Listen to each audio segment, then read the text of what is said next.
이 시간 우리에게 주신 하나님의 말씀은 출애굽기 32장 1절로부터 14절까지의 말씀입니다. 제가 한 절, 성도님들이 한 절 번갈아 교독하고 마지막 14절 한 목소리로 봉독하도록 하겠습니다. 주님의 말씀입니다. 백성이 모세가 산에서 내려옴이 더딤을 보고 모여 백성이 아론에게 이르러 말하되 일어나라, 우리를 위하여 우리를 인도할 신을 만들라. 이 모세 곧 우리를 애굽 땅에서 인도하여 낸 사람은 어찌 되었는지 알지 못함이니라. 아론이 그들에게 이르되 너희 아내와 자녀의 귀에서 금고리를 빼 내게로 가져오라. 모든 백성이 그 귀에서 금고리를 빼어 아론에게로 가져가매 아론이 그들의 손에서 금고리를 받아 부어서 조각칼로 새겨 송아지 형상을 만드니 그들이 말하되 이스라엘아, 이는 너희를 애굽 땅에서 인도하여 낸 너희의 신이로다 하는지라. 아론이 보고 그 앞에 제단을 쌓고 이에 아론이 공포하여 이르되 내일은 여호와의 절일이니라 하니 이튿날에 그들이 일찍이 일어나 번제를 드리며 화목제를 드리고 백성이 앉아서 공포하시며 일어나서 뛰놀더라. 여호와께서 모세에게 이르시되 너는 내려가서 너희 애굽 땅에서 인도하여 낸 내 백성이 부패하였도다.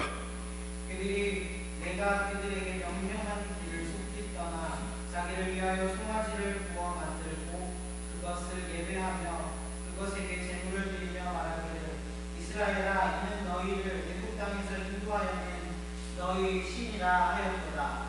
여호와께서 또 모세에게 이르시되 내가 이 백성을 보니 목이 뻣뻣한 백성이로다. 그런즉 내가 하는 대로 두라. 내가 그들에게 진노하여 그들을 진멸하고 너를 큰 나라가 되게 하리라. 모세가 그의 하나님 여호와께 구하여 이르되 여호와여, 어찌하여 그 큰 권능과 강한 손으로 애굽 땅에서 인도하여 내신 주의 백성에게 진노하시나이까? 어찌하여 애굽 사람들이 이르기를 여호와가 자기 백성을 산에서 죽이고 지면에서 진멸하려는 악한 의도로 인도해 되었다고 말하게 하시려 하나이까? 주의 맹렬한 노를 그치시고 뜻을 돌이키사 주의 백성에게 이 화를 내리지 마옵소서. 주의 종 아브라함과 이삭과 이스라엘을 기억하소서. 주께서 그의 일을 위하여 주의 일을 가리켜 맹세하여 이르시기를 내가 너희의 자손을 하늘의 별처럼 많게 하고 내가 허락한 이 온 땅을 너희의 자손에게 주어 영원한 기업이 되게 하리라 하셨나이다. 여호와께서 뜻을 돌이키사 말씀하신 화를 그 백성에게 내리지 아니하시리라. 아멘. 기도하고 말씀 나눕니다. 하나님 아버지, 오늘 우리에게 귀한 은혜를 주셔서 주의 존전에서 또 각 처소에서 예배하며 나갑니다. 주님께서 우리가 예배할 때에 하나님의 놀라운 은혜가 그 자리 가운데 임하는 것들을 경험하게 하시고 무료하고 지려한 인간의 생각이 아니라 우리의 감정과 생각을 넘어서는 하나님의 만져주심과 하나님의 위로하심과 안위하심들이 우리의 삶들과 우리의 발걸음을 인도하여 주시옵소서. 오늘은 출애굽기 32장의 말씀으로 함께 나누겠사오니 주님 역사하여 주시옵시고 당신의 말씀에 힘이 있게 하시고 흥왕하여 세력을 얻으며 하나님의 일들이 이루어지는 놀라움들을 목도하게 하옵소서. 우리 주님 예수님의 이름으로 기도합니다. 아멘. 한 송이 국화꽃을 피우기 위해 봄부터 소쪽 새는 그렇게 울었나 보다. 한 송이 국화꽃을 피우기 위해 천둥은 그렇게 먹구름 속에서 울었나 보다. 우리가 대부분 알고 있는 국화 옆에 서라는 시입니다. 기다림에 대한 섬세한 언어와 그 마음들, 그리고 어쩌면 더 나아가 보면 영적인 부분들을 공감하게 되는 아주 매력적이고 또 귀한 시라 할 수 있습니다.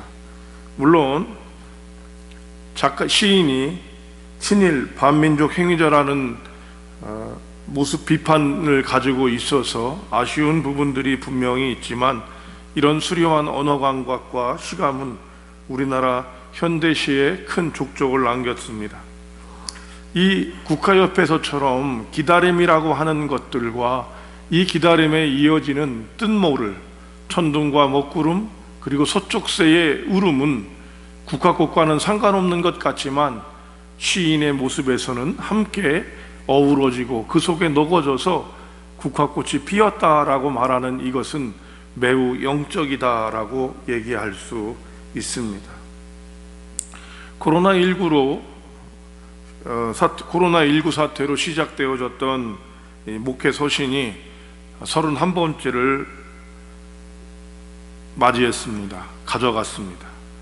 1년을 대략 52주 정도로 보게 되는데 아마 31주를 여러분께 목회 서신을 보내드렸으니까 반년이 넘는 시간들이 그렇게 되어졌습니다. 온전히 예배를 드리지 못하는 시간들이 반년을 넘어서면서 나라에서도 국민들이 갖는 이 피로감과 스트레스가 얼마나 부담이 되는지 노심초사하고 있는 모습을 보게 됩니다. 이처럼 무엇을 기다린다라든지 어떻게 되기를 기대하는 일은 매우 힘들고 쉬운 일은 아닙니다. 코로나19처럼 기약이 없는 생각이 들 때는 더욱더 힘이 드는 것이 사실입니다. 그러나 가만히 여러분들이 내려보면 코로나19를 기다리는 기다림만이 아니라 인생에 있어서 이런 기다림들은 매우 많은, 그리고 인생에 있어서 아주 중요한 열쇠가 되는 것을 보게 되지요. 아이의 태어나는 것을 기다리는 부모들, 열매를 기다리는 농부님들, 시험을 기다리는 수험생들, 또 우리가 매일 먹는 밥처럼 밥을 지을 때도 뜸을 들이는 기다림이 우리에게 없어서는 안 되는 것이죠. 이 뜸은 또 우리나라에서 요리에 있어서 매우 중요한 모습을 갖고 있지요. 기다림은 그래서 이런 무엇인가 자신들이 갖고 있는 믿음, 우리 기독교에서 얘기하는 믿음이 아닌 확신에 가까운 믿음이 있을 때 비로소 이 기다림을 가질 수가 있게 되는 겁니다. 따라서 저는 오늘 기다림은 바로 믿음이다라고도 말할 수 있겠습니다. 기다림은, 제대로 된 기다림이 바로 믿음입니다. 기다리지 못한다면 믿지 못하는 것이 되는 것이니까요. 그래서 오늘 믿음 안에서 이 기다림을, 신앙 안에서 이 기다림을 어떻게 우리가 소화하고 가져갈 수 있을지를 한번 생각해 보도록 하겠습니다. 1절을 읽어봅니다. 1절 읽겠습니다. 시작.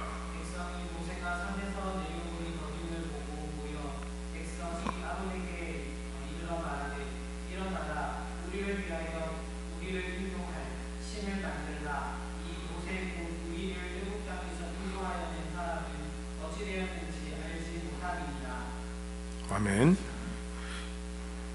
기다림은요, 요소가 분명히 있습니다. 기다림의 첫 번째는 시간이고요. 시간과 그 시간에 들어가는 양념과 같은 것들이 있습니다. 만남이 되기도 하고 사건이 되기도 하고 또 정성이 들어가야지 이 기다림이 제대로 되어지는데요. 그 공통점인 시간이 있다는 것인데, 시간은 여러분 우리가 하나님의 것임을 분명히 알아야 합니다. 시간은 우리의 것이 아니라 하나님의 것이다. 이것을 확실히 알게 될 때 우리의 기다림은 훨씬 더 유연해지고 견디기가 쉬워질 수 있다는 것입니다. 시내산에서 모세가 하나님을 뵈러 간 지가 약 40일이 지났습니다.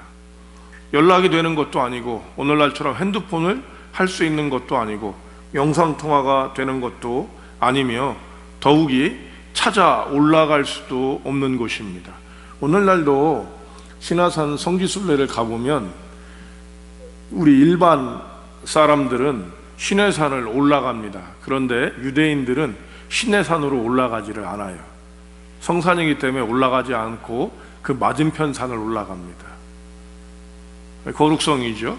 또 본인들이 생각하는 그 마음이 귀하다고 얘기할 수 있는데 그만큼 찾아서 올라갈 수가 없는 거예요. 그런데 이렇게 막연히 기다리다 보니까 자신들이 생각할 때 내려올 때가 됐는데 안 내려오는 거죠. 더딤을 보니까 아론과 이스라엘 백성들에게 의심이 일어나기 시작합니다. 기다림이 지루해지기 시작하고 이 기다림에 문제가 있고 기다린 끝 결과가 달라질 것처럼 생각하는 것입니다. 산에서 내려오는 게 더디다. 누구의 생각입니까? 여전히 모세는 하나님과 대면하고 있으며 하나님께서 이스라엘 백성을 위해서 무엇인가를 만들어내고 계신데 말입니다. 우리가 이처럼 기다림을 성공적으로 또 기다림을 제대로 채우지 못하는 이유는 바로 시간을 내가 정하고 있기 때문입니다. 우리가 때를 안다고 해도 때를 안다는 말은 그거죠. 언제 그것이 있다라고 얘기를 하고 언제까지 되어질 것이다 라고 해도 이것을 준비하는 일은 쉬운 일이 아닙니다. 특별히 집중하거나 마음에 쓰이는 일이 있다면 더욱더 그렇습니다. 아이를 가르치려는 부모들이 있다면 애가 타는 것이고요. 시험을 정해놓고 그 시험을 달려가는 사람이 있다면 그것처럼 또 애달는 것이 없게 됩니다. 그럼에도 불구하고 이때 우리가 생각하는 기다림의 때는 우리가 결정하는 것이 아닌 때를 가진 사람의 주권이 인정하는 것이다 얘기할 수 있습니다. 여러분, 무조건 기다림을 가질 때 시험의 때를 결정하는 것은 그 시험의 주관자가 결정합니다. 또 무엇인가를 하는 것들을 결정할 땐 그 시험의 주관자가 하는 것입니다. 그러나 이 궁극적인 모든 것들은 바로 하나님께서 정하시는 것이다. 그래서 시간은 주권자의 것이되 하나님의 것임을 우리는 알아야 하는 것이죠. 여러분, 이 주권을 인정하게 될 때 기다림이 성공적으로 완수되어질 수 있는 것입니다. 모든 때는 하나님의 때임을 알고 하나님의 것임을 알고 그분의 주권을 인정하게 될 때 우리는 이 기다림을 하나님과 더불어 채워나가고 이길 수 있게 되는 것입니다. 이스라엘 백성들은 자신이 생각한 시간을 기다렸기 때문에 실패했습니다.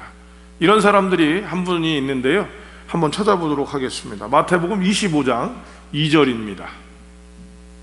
마태복음 25장 2절. 이건 전체 대목을 읽어야 되지만 여러분들이 요 2절만 딱 읽으시면 어떤 말씀인지 알기 때문에 읽도록 하겠습니다. 마태복음 25장 2절 읽습니다. 시작. 그 중에 다섯은 미련하고 다섯은 슬기 있는지라. 예, 이게 무슨 얘기입니까? 바로 신랑을 기다리던 처녀들, 10처녀의 비유입니다. 5처녀가 미련하고 슬기로웠는데 그 이유가 뭐냐면요, 신랑이 올 때를 자기들이 스스로 결정했습니다. 물론 일반적일 땐 그렇게 올 수 있어요. 그런데 그때 오지 않으니까 기름을 준비하지 못한 사람들이 있었고, 기름을 자신들이 결정하지 않았던 사람들은 기름을 더 준비하고 있어서 이 사람들은 신랑을 맞이하는 것처럼 기다림의 때를 완수할 수 있었던 것이죠. 기다림은 그렇다고 해서 여러분 쉽다라고 얘기할 수 없습니다. 기다림은 매우 지루할 수 있습니다. 그런데 이 기다림을 가져가는 사람들 중에 취미 생활을 하는 사람들이 있는데 바로 낚시하시는 분입니다. 낚시는요, 물고기가 물릴 때까지 기다립니다. 놀랍게도 우리가 강태공을 많이 얘기하는데요, 나라의 건국을 위해서 이 사람은 평생을 낚시질을 하는데 이 강태공의 낚시는 어떤 것이었냐면 바늘이 구부러진 것이 아니라 반듯했다고 합니다. 고기를 잡을 수가 없었던 거죠. 사람들한테 소문이 난 거예요. 아니, 선생님은 어떻게 고기를 잡는데 고기를 잡으려고 하시는 분이 고기를 잡을 수 있도록 하지 않습니까? 이때 강태공이 했던 말은 뭐냐면 자기를 알아줄 사람, 나라를 세울 사람을 기다리는 시간을 낳고 있었다라고 얘기합니다. 기다림이죠. 성도 여러분, 쉬운 일은 아니지만 그 기다림의 묘미와 기다림이 갖는 매력을 경험하게 되는 것, 바로 이것은 그 때가 하나님께 있음을 알게 될 것입니다. 선하신 하나님께서 합당한 때를 주시는 분임을 믿는다면 우리는 기다림을 통해서 하나님의 뜻을 보게 됩니다. 이 말은 시간도 하나님의 것이지만 그 기다림을 통해서 주시는 선물과 결과도 하나님의 것이다 라는 것을 우리는 알아야 하는 것입니다. 두 번째로 7절입니다. 7절을 읽어보겠습니다. 시작. 여호와께서 모세에게 이르시되 너는 내려가라. 내가 애굽 땅에서 인도하여낸 내 백성이 부패하였도다. 안타깝죠? 안토니오 드멜로라고 하는 인도 출신의 영성학자가 있습니다. 이분은 영성을, 하나님을 닮고 하나님을 배워가고 하나님을 쫓아가는 영성은 시간을 허비하는 것을 배우는 것이다 라고 얘기를 했습니다. 시간을 허비한다. 뭐예요? 내가 생각하는 방식대로, 내가 생각하는 결과대로가 아니라 시간을 기다린다. 시간을 기다림으로 쓴다라는 의미입니다. 바로 당신께서 내게 어떻게 주실지를 기다리는 것이죠. 바쁘게 돌아가고 성공과 성과를 위주로 생각하는 현대사회, 걸어서 생각하면 안 되고 뛰면서 생각해야 된다고 생각하는 이 시대 속에서 이런 기다림은 지루함이 됩니다. 물론 지루할 수 있습니다. 여러분, 지루합니다.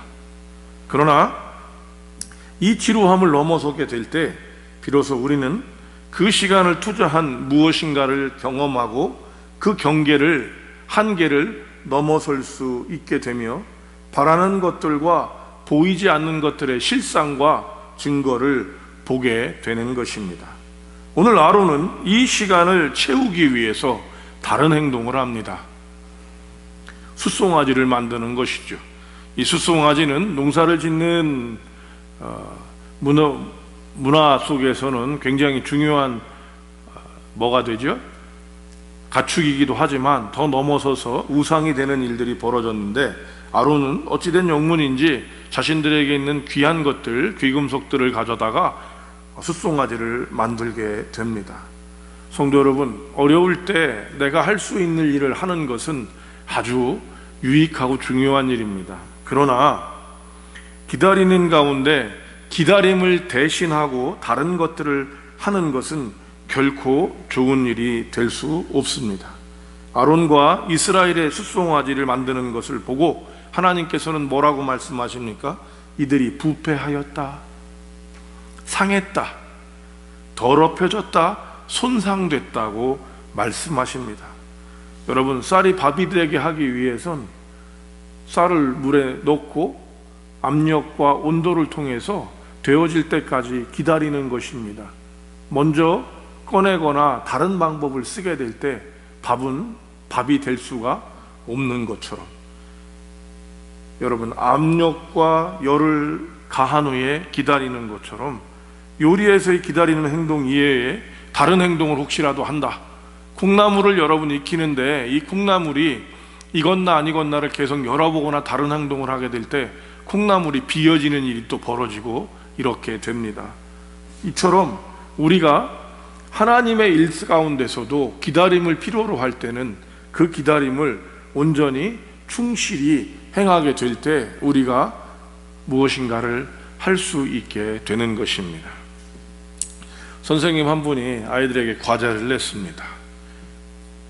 꽃씨를 주시면서 이 꽃씨를 여름이면 피는데 이 꽃씨에 물을 주고 잘 가꾸면 선생님께서 큰 선물을 주기로 말씀을 하셨습니다.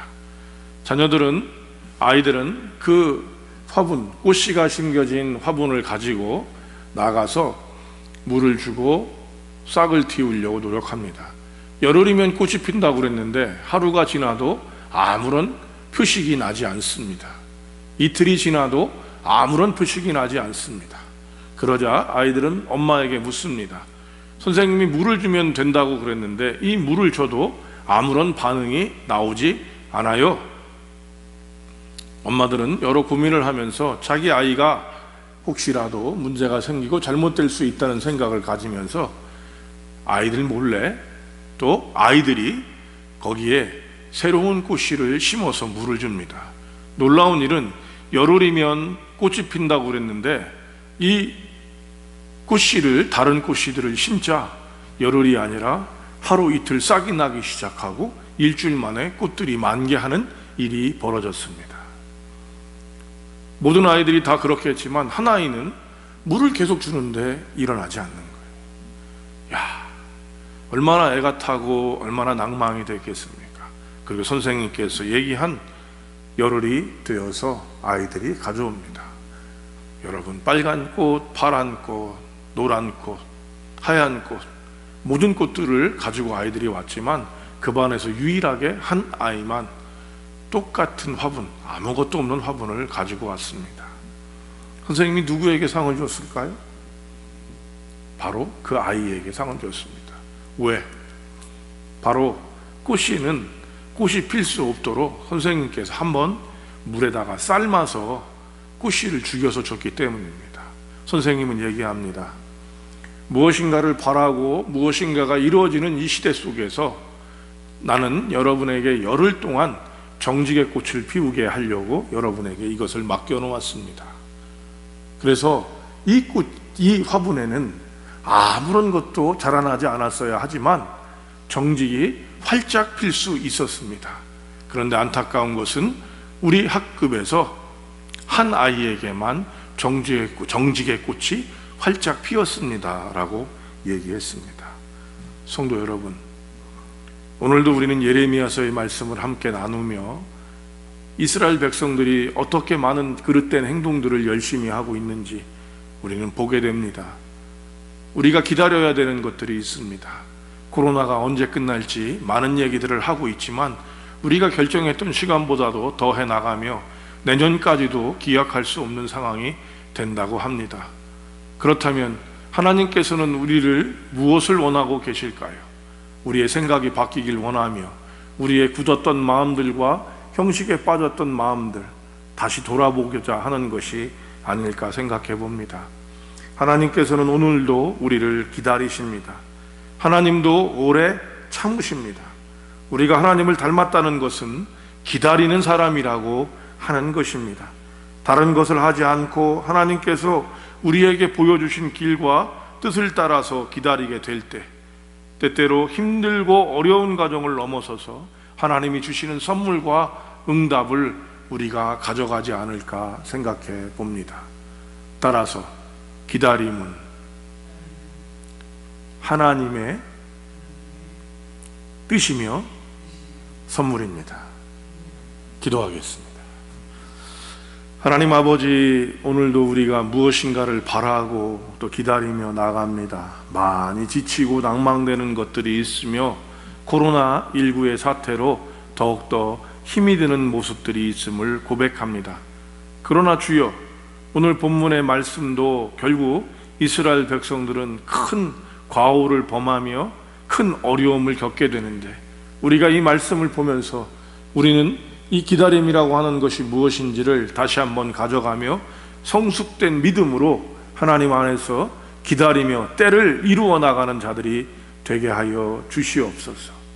주님의 시간에 주의 뜻이 이루어지기를 기다리며 우리는 주님이 주신 그 길을 보이지 않지만 한 번 한 번씩 한 발 한 발씩 채워나감으로 말미암아 우리에게 주시는 그 귀한 뜻들이 이루어지게 됨을 보게 하옵소서.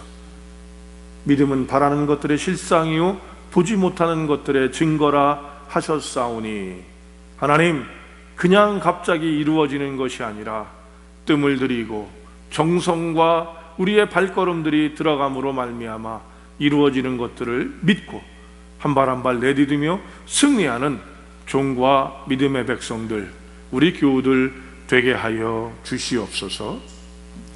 이제는 우리 주 예수 그리스도의 은혜와 하나님 아버지 만극하신 사랑하심과 성령님의 내주 교통 위로 충만 역사하심이 오늘도 주의 존전에서 또 각 처소에서 예배하며 주님을 기다리고 자신의 삶들을 이루어 나가는 귀한 믿음의 권속들 가운데, 또한 상을 당하고 큰 슬픔이지만 하늘 소망을 갖고 나아가는 믿음의 가족들 위해 코로나의 종식과 확산을 방지하고 막기 위하여 애쓰고 수고하는 종사자들과 봉사자들 위해 이제로부터 영원히 함께 하시기를 축원하옵나이다. 아멘.